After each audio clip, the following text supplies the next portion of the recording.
California, when Acura scheduled the first drive of the long-awaited 2017 Acura NSX, our list of questions ran off a notebook page. We know pretty much exactly what to expect when a new generation Porsche Cayman or Ferrari mid-engine coupe arrives, but the same cannot be said of Acura. Honda Motor Company hasn't taken a stab at a mid-engine sports car since it first released the NSX 25 years ago, and the 2017 version has no direct connection to that model, which ended production in 2005, other than its legendary name. The original rocked, fast, inspirational, and economical. It opened up the world of mid-engine sports cars to many car lovers who could never afford or even care about a Ferrari. We've heard continual whispers of an NSX successor ever since, getting so far along as a Japan-sold team using a naturally aspirated engine before finally morphing into a turbocharged hybrid run largely by an American team. It will now arrive as a 2017 model. No wonder fans have been left with a giant, hovering question mark. What can we expect from the new NSX? Will it be worthy of the name?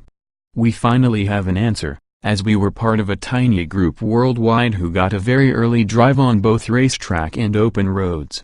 In a nutshell, the new NSX is as contrarian and occasionally conservative as the parent company itself. And it absolutely earns the NSX moniker. First, some basics.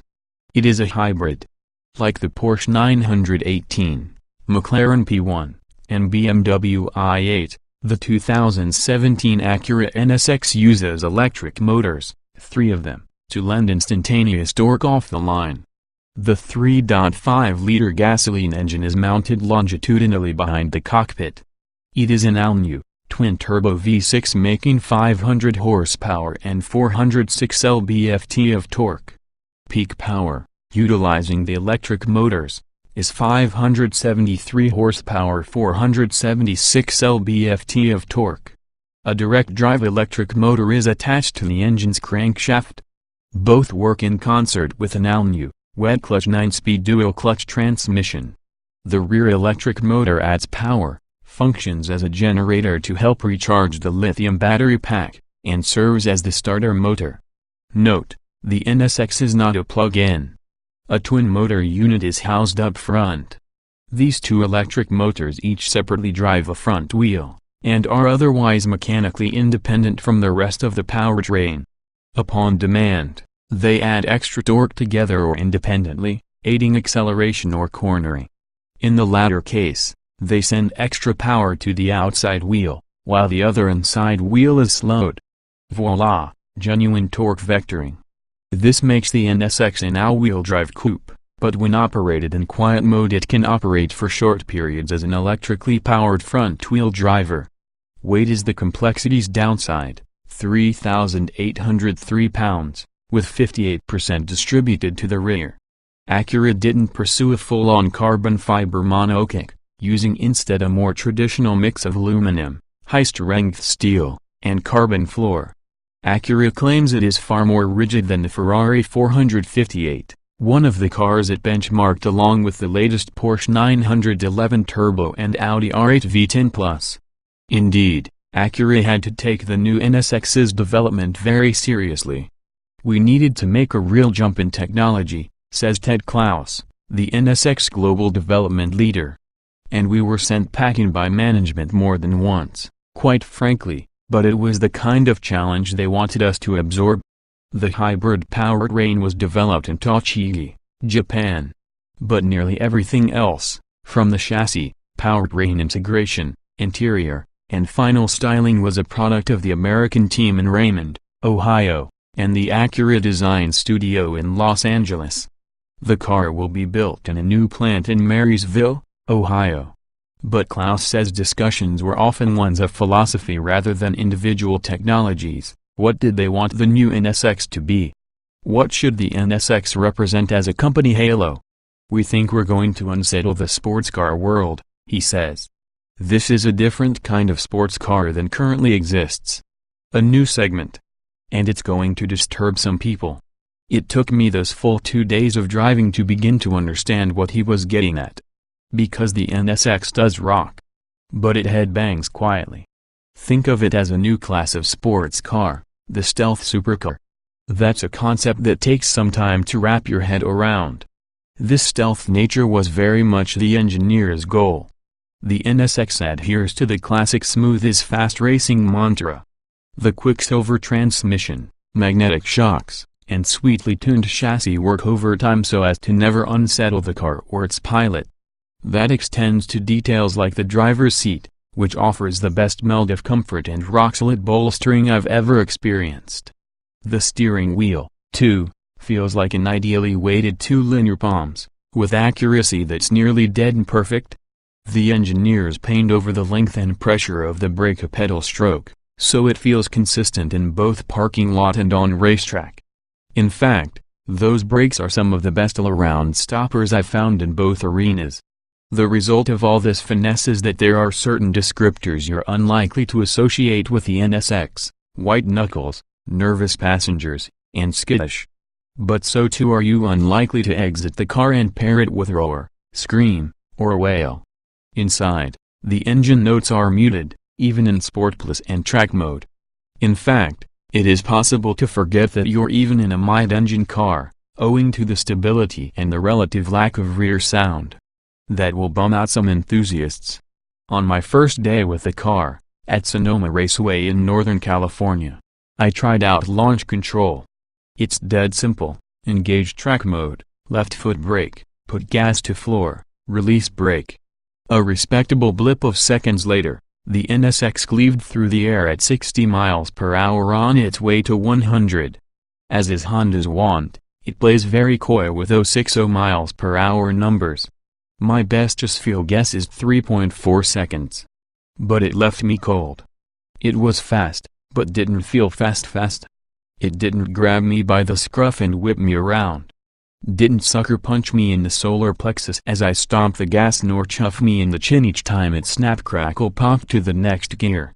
Fast forward to the end of my second day with the car, after I'd already gobbled several hundred miles of Golden State twisty roads. My expectations were better tuned with the car's capabilities. I was in sync with the kind of speed it delivers. A typical moment when, like this, a Prius up ahead plodded its way over a sinuous path through the foothills.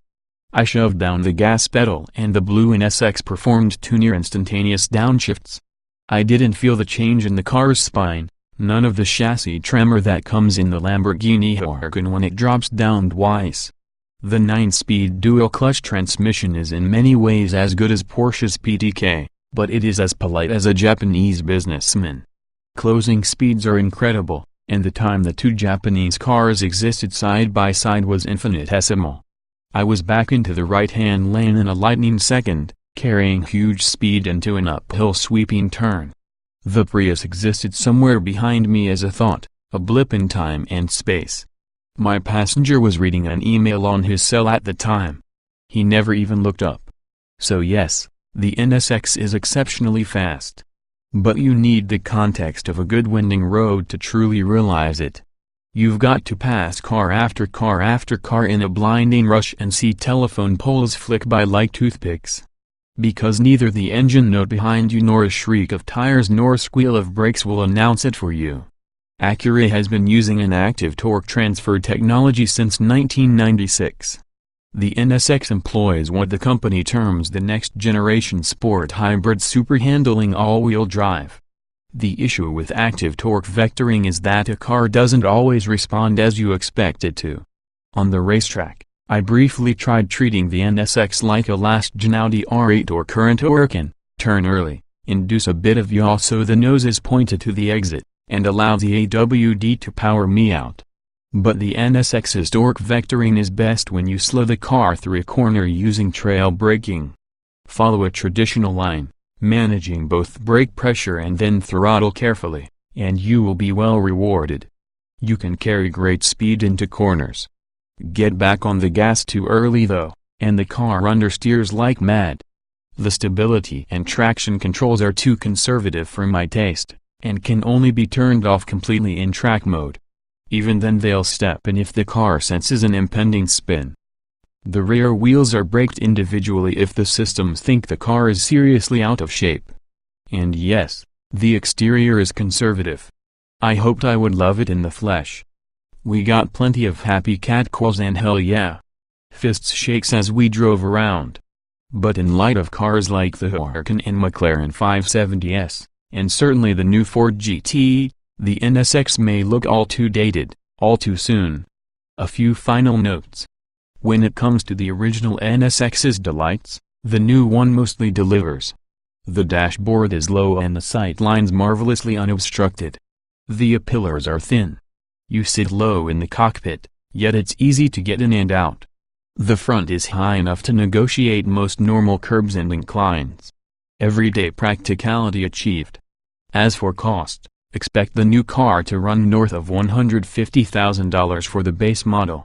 That's well cheaper than any Ferrari or Lamborghini, but puts it within sparring distance of upper-end Porsche 911s and the new McLaren 570S, and makes the Jaguar F-Type R a bargain. And this, the engineers acknowledge it's a starting point. A very good one. But as battery technology gets better and lighter, so too will their car. The NSX's approach is a surprising one, and some will knock its philosophy. But the 2017 Acura NSX isn't soft rock. More like a power ballad.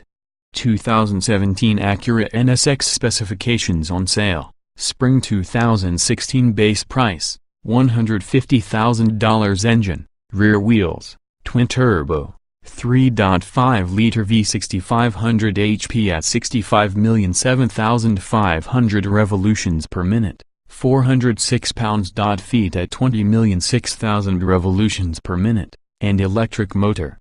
Front wheels, 2 electric motors.